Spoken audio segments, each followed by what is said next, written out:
Good morning, Mr. Schaffter. Great to have you on our program, The Business Detective. Uh, can you start off by telling us about your long business journey and how it started also? That's a very long story. Let me start at the beginning. I started working as a clerk at Ceylon Insurance Company when I was just 22 years old. I stayed there for a year and then joined a Canadian company also as a clerk, but I thought I'd have better prospects. In fact, my decision turned out to be a good one because I got fairly rapid promotions, and in 5 years, I was the number 2 of that company. But then that company decided to shut down. All Canadian companies in Sri Lanka shut down because they knew what was coming in the Bandar Naka regime. And so I joined Carson Cumberbatch in their general insurance department. There, of course, it was completely new to me. This was a typical agency house which believed only in work. And I had about 10 clerks under me. All of you knew their subjects far better than I did because I did not know the subject at all. But of course, I was humble enough to learn from them. And I learned quite a lot, and I went on. And in about 10 or 12 years' time, I was head of that department. I had about 30 or 40 people under me, including 4 executives. And we were the largest insurance agency in the country at the time. Insurance had been nationalized, so we were agents for the insurance corporation. But then after that, I worked for about 12 years. Then I was not too happy. So I decided to leave. The real option for me was to go back to still remain in insurance. So I went back to the bottom rung again. I started as an insurance agent, which means I have to go canvas business, earn commissions. And if I don't get business, I don't get commissions. It was a big risk because I had a wife and 4 children to support at the time. But I thought, let me have a go because I had adequate faith in myself and in some of my clients to know that I would, or hope that I would be successful. So I started off doing both life and non-life insurance. And in about 2 years' time, I was the number 1 agent of the insurance corporation. At the same time, a year after I left Carson's, I took my family to India. They were all small children ranging from 3 to 7. And they went to school there. I also did consultancy work in India. So I used to shuttle between India and Sri Lanka, 2 weeks in India, 2 weeks in Colombo. And I built up my business in Colombo. Then in around 1979, Mr. Lalit Mudali wanted to have another corporation to compete with the insurance corporation. So he asked me to prepare a suggestion for that.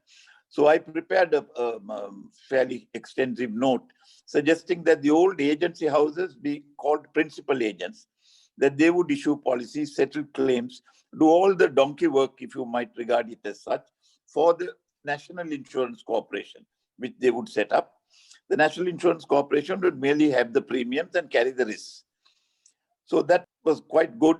And although initially I did not have a principal agency, I subsequently got one. And again, I did very, very well. I was number 1 or number 2 most of the time. I had a big staff, and that was a big push forward for me.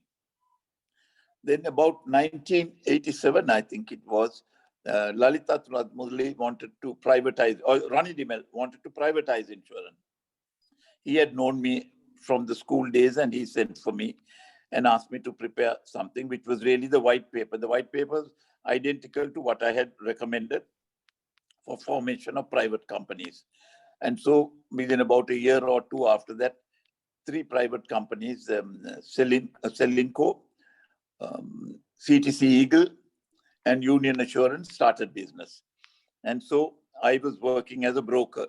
I also helped to set up CTC Eagle very much. I went to London, met the Ceylon Tobacco, or the tobacco company directors there. And I tried to persuade them to start an insurance company. So they depended on me. I provided them all the staff, and I gave them all my business. And so CTC Eagle started that way. But after about 5 years, I thought I might as well do something myself. And I started in 1994. When I was 64 years old, I set up Janashakti Life Insurance Company, which was the fifth or the sixth company to start business. We were about 7 years behind the others. And a year later, I started general insurance, the Janashakti General Insurance. So I had a composite company. I had a lot of opposition. I lost some friends also in the process because they couldn't compete with me or didn't want to compete with me. But then we did well, and we were at one time almost number 3, I think. We are still a big company. I moved out of Janashakti in about 2010 or little after that. By then we had, I think, virtually 2,000 employees. And so I think we haven't done too badly. That's about the story of my professional career. Okay. From insurance, what else have you done? Oh, not very much. I also set up what is now known as the Kotmale Dairy Products Company. With a nephew of mine, we took a small bungalow in Kotagala and collected milk and started making cheese. We called it Swiss cheese, and originally we called the company Swiss Cheese Company. It was a hard grind. For one thing is I was not a rich man at all. I had to raise funds. We had to find staff, except for my nephew who knew the business. We had to train people. There again, we grew slowly, and we were the largest cheese producers in Sri Lanka. Then we went on to doing pasteurized milk, UHT milk, yogurt, ice cream, and the whole works. And then I think we became attractive to others. And Cargill's gave us a very good offer, a very fair offer. But what I was very proud of is that they didn't really look at our books. In 3 days, they made up their minds and bought us. So I think that is something I can be proud of. Thank you. At 90 plus, what are the businesses you are currently engaged in? Or have you completely retired? I have not completely retired. Even if I don't do the things I did, I do other things to keep myself busy. But our group as a whole has expanded. As you know, we have Kelsey Housing, Orient Finance, First Capital. Those are some of the subsidiaries we have. So we have done quite well with all of them. And now we have one main group company, which comes under as Janashakti Group. Mr. Schaffter, what are the challenges in running a family business, given that you have 4 children also? There are challenges sometimes, but I think I was prudent, if I might use the word. Quite early on, I divided the business among my children. They each knew what they were responsible for.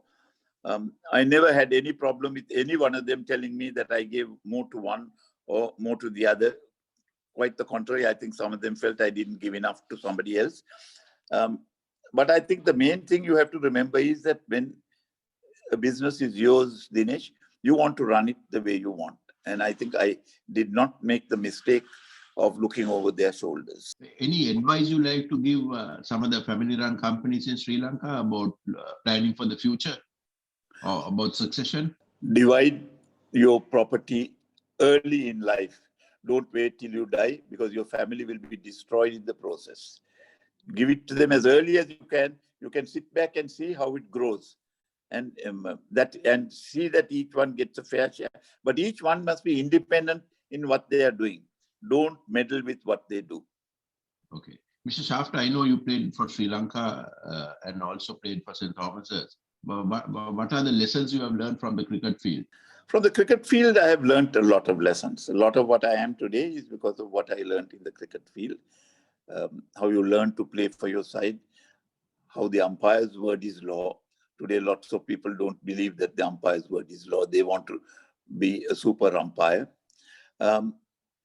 You learn to rejoice in the success of your fellow team members, and above all, you have to play the game as a gentleman. Cricket, especially, is what we like to call a gentleman's game. And as long as you do that, you won't go wrong.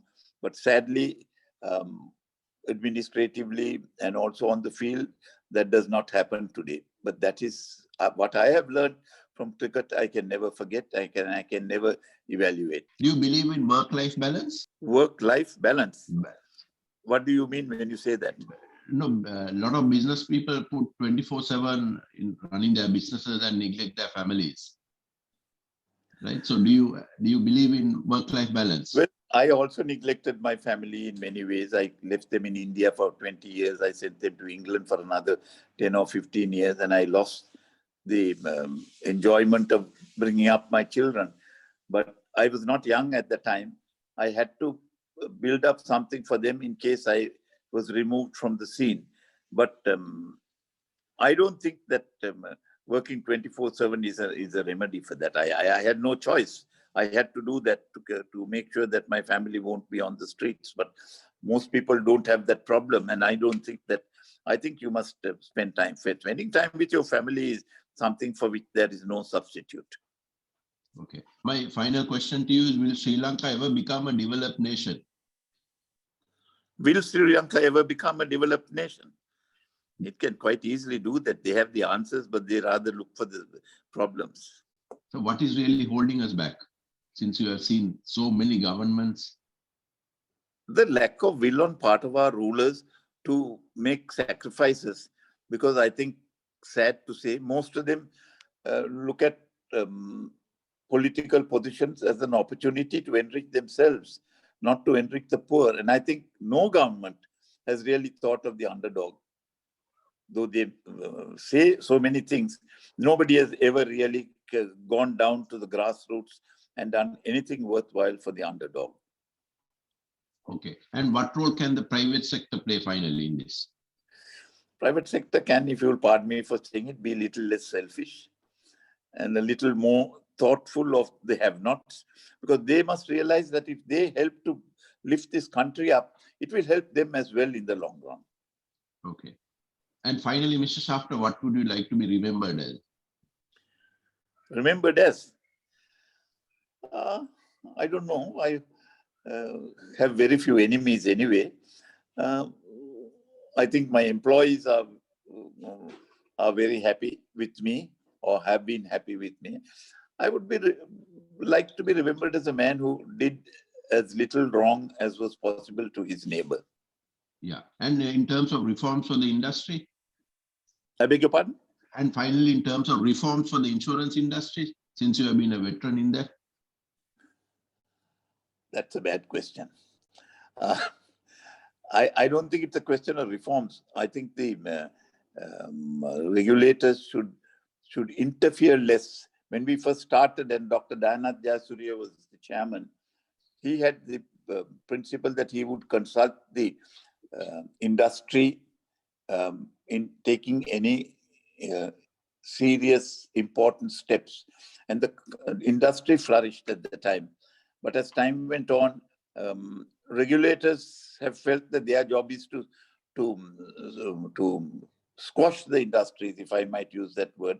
They do not encourage them, and I think there's a serious lack of knowledge of the business in the regulators, among the regulators.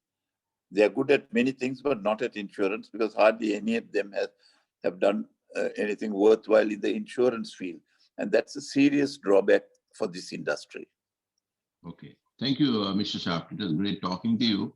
And thank you for joining from Mahungal. Enjoy your holiday. Thank you very much, Dinesh. Thank you.